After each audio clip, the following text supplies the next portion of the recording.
A'udzubillahi minasyaitonirrajim. Bismillahirrahmanirrahim. Assalamualaikum warahmatullahi wabarakatuh.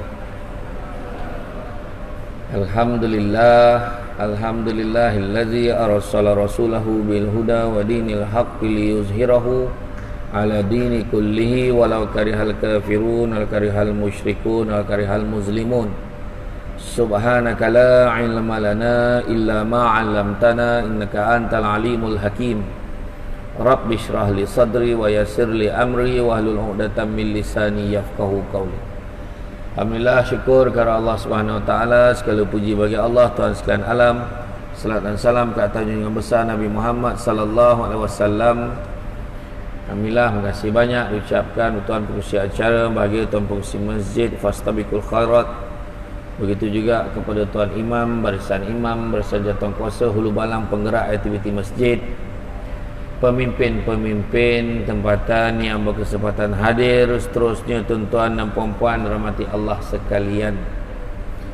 Alhamdulillah, syukur sangat-sangat malam ni dapat kita sama-sama di dalam program majlis ilmu yang mana Nabi sebut barang siapa yang mengikuti jalan-jalan ke majlis ilmu, maka Allah akan anugerahkan kepadanya jalan-jalan ke syurga. Amin. Mudah-mudahan. Jangan lupa hashtag pergi syurga balik hari. Jadi malam ni bila cerita biduk berlalu kiambang bertaut.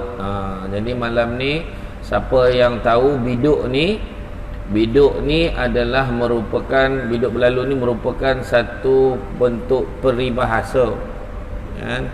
Peribahasa orang dulu-dulu dia nak menggambarkan sesuatu, dia tak cakap direct, banyak menggunakan bahasa kiasan kan.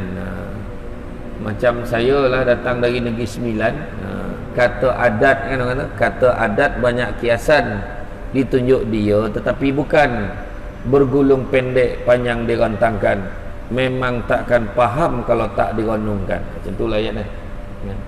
Anak saya ni tak pandai masak nasi pun montah lagi. Itu salah satu jawapan yang dijawab orang dulu sebagai cara nak menolak pinangan orang. Tapi itu tak direct lah. Dia masak nasi pun mentah lagi. Macam mana? Jadi belum masanya lah lagi. Contoh dia kata kan, sebenarnya dia tak nak, tak suka kat budak tu. Takkan nak cakap minta maaf lah, kau tak layak dengan anak aku ni. Dia takkan cakap macam tu kan. Macam tu jugalah kan? Pukul anak sindir menantu. Bukan makna dia pukul anak tu betul-betul, maksudnya dia buat benda lain, menggambarkan benda lain. Macam tu kan? Orang perempuan mengontak kuali, bukan makna dia marah ke kuali tu, dia marah ke lelaki macam tu lah kan? Macam tu, kesian kuali kan? Kuali yang tak bersalah tu pun kono, itulah contoh contoh. Jadi biduk berlalu kiaman bertaut membawa erti sebagai perselisihan faham antara dua pihak, biasanya saudara mara kan, yang mana akhirnya berbaik semula. Itu biduk berlalu kiaman bertaut. Sebab itulah kalau kita tengok orang dulu-dulu, orang bijak pandai dulu-dulu, dia memerhatikan apa yang ada di dalam persekitaran mereka, kolam, tasik, sungai, danau yang mana banyak pokok kiambang tumbuh. Bila perahu lalu, kena hurai dulu ya, jangan, kena sabar. Belum sampai lagi ke poin itu baru hurai dulu. Sebab bila-bila lagi nak belajar kan, sirih apa? Sirih berlipat. Ada nantilah Kang lah. Kang banyak dah lah kan peribahasa nak ajar kan. Jadi makna kata bila berlalu je perahu, kita akan tengok kiambang tadi akan terbelah, dia terpisah. Tapi bila dah berlalu je perahu tu, dia taut dah balik. Tu biduk berlalu kiambang bertaut. Macam manalah dia boleh taut balik? Kenapa dia taut balik? Sebab akar dekat bawah tu dah bercantum.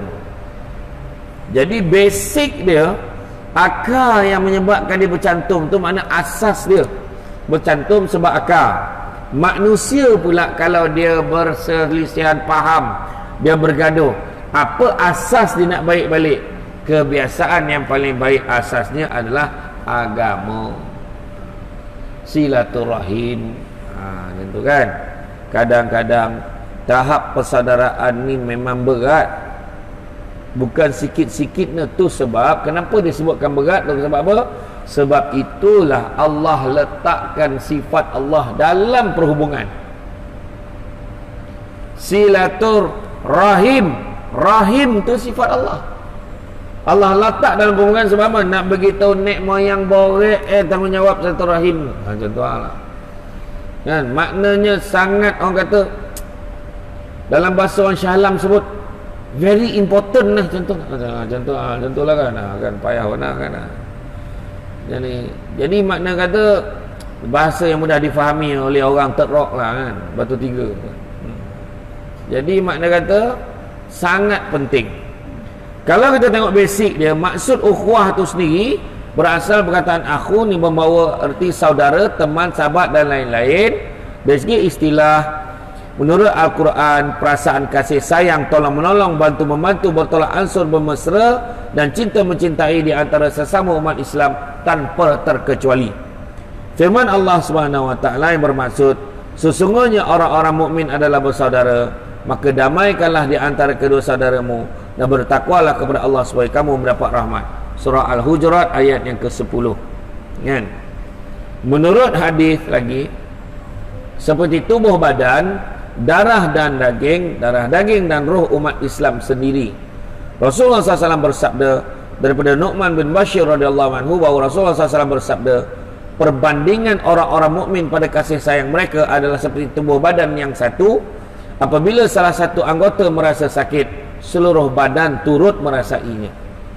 Jadi bila satu sakit, ada masalah, semua terbabit.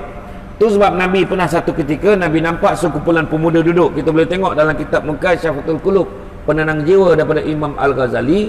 Nabi nampak sekumpulan pemuda duduk. Nabi tegur, barang siapa yang memutuskan silaturahim, sila tinggalkan majlis ini. Nabi sebut macam tu. Nabi tak sebut siapa. Siapa yang memutuskan silaturahim, sila tinggalkan majlis ini. Bangun dengan tak semena-mena. Bangun seorang pemuda, dia bangun, dia tinggalkan majlis itu, dia pergi cari siapa? Dia cari ibu saudara dia, sebab dia pernah memutuskan hubungan dengan ibu saudara dia. Kemudian dia datang balik, dia datang jumpa Nabi, sesungguhnya yang kau sebut tadi, akulah orangnya, dan aku telah pun meminta maaf dan berdamai berbaik-baik dengan ibu saudaraku. Nabi kata, sesungguhnya orang yang memutuskan silaturahim, maka rahmat Allah tak akan turun kepada masyarakat itu atau kumpulan itu. Itu Nabi sebut. Jadi itu sebabnya kalau contohlah dalam kampung kita, dalam kawasan kita, ketua kampung bergaduh dengan imam, payah gitu. Contoh kan, ketua kampung bergaduh dengan imam. Benda ni bukan di sinilah, di tempat lain ni saya cakap ni. Kan? Jadi bila ajak kenduri, ajak imam. Imam tanya, kau ajak tak ketua kampung tu? Ajak. Aku tak datang, kau ajaklah dia. Tanyalah ketua kampung, kau ajak imam ke? Memanglah imam bercerah. Tak inginlah aku datang. Kali lah. Jadi susah kan, orang jadi sebab salah. Itu sebab kena damaikan antara keduanya. Imam datanglah imam. Kan? Bukan apa siapa nak baca doa. Lepas tu cakap ketua kampung, aku tak nak lah, jangan. Bahaya putus silaturahim ni. Datanglah sama-sama. Kan? Kita berbaik-baiklah. Susah orang kampung ni bila bergaduh dua-dua ni, susah. Cuba kita jadi baik. Kita ni macam tubuh badan yang satu rasa sakit, semua terasa. Macam tu lah. Kita nak ajak orang ni semua salah, ajak orang ni semua salah. Sebab dia silaturahim tadi. Daripada Abdullah bin Amr radhiyallahu anhu, daripada Nabi SAW bersabda, tidaklah seorang itu digelar ar-wasil, yakni penyambung silaturahim, apabila bersifat al-mukafi', iaitu orang yang menyambung silaturahim jika saudaranya menyambungnya, dia akan memutuskan apabila mereka memutuskannya. Akan tetapi al-wasil itu ialah seorang yang apabila terputus silaturahim, dia segera menyambungkannya. Hadis riwayat Al-Bukhari, Abu Daud, At-Tirmizi dan juga Ahmad.